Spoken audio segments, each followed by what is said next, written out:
আপনার আশেপাশের অনেকের অ্যাকাউন্টে টাকা ঢুকে গেছে, কিন্তু আপনার ব্যাংকে এখনো কোনো টাকা ঢোকেনি। চিন্তার কোনো কারণ নেই।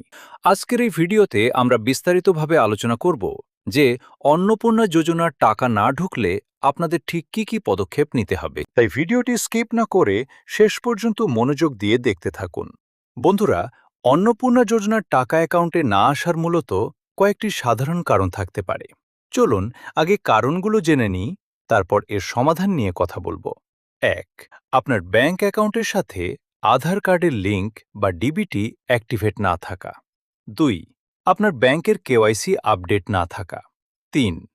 আপনার নামের বানান আধার কার্ড এবং ব্যাংক অ্যাকাউন্টে আলাদা থাকা। ৪. আপনার আধার কার্ডের সঙ্গে ভোটার কার্ডের নামের বানান বা বয়সের মিল না থাকা।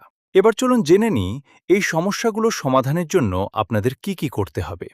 প্রথম কাজ, স্ট্যাটাস চেক করা। সবার প্রথমে আপনার নিজের মোবাইল থেকে বা কাছের কোনো সাইবার ক্যাফে সিএসসি সেন্টার থেকে অন্নপূর্ণা যোজনার অফিসিয়াল ওয়েবসাইটে গিয়ে আপনার আবেদনের স্ট্যাটাস চেক করুন। স্ট্যাটাসে যদি অ্যাপ্রুভ দেখায়, তবে আপনার ব্যাংক অ্যাকাউন্টে কোনো সমস্যা থাকতে পারে।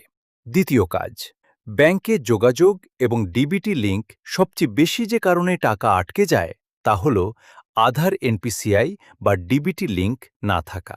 আপনাকে অবিলম্বে নিজের ব্যাংকের শাখায় যেতে হবে। সেখানে গিয়ে ম্যানেজার বা অফিসারকে বলুন যে আপনার অ্যাকাউন্টে যেন আধার সিডিং বা ডিবিটি চালু করে দেওয়া হয়। এটি চালু হতে ২৪ থেকে ৪৮ ঘন্টা সময় লাগে। তৃতীয় কাজ, কেওয়াইসি আপডেট। আপনার ব্যাংক অ্যাকাউন্টে যদি অনেক দিন ধরে কোনো লেনদেন না হয়ে থাকে, তাহলে অ্যাকাউন্টটি ফ্রিজ হয়ে যেতে পারে। ব্যাংকে গিয়ে আপনার আধার কার্ড এবং প্যান কার্ডের জেরক্স জমা দিয়ে কেওয়াইসি আপডেট করে নিন। চতুর্থ কাজ, ভুল সংশোধন।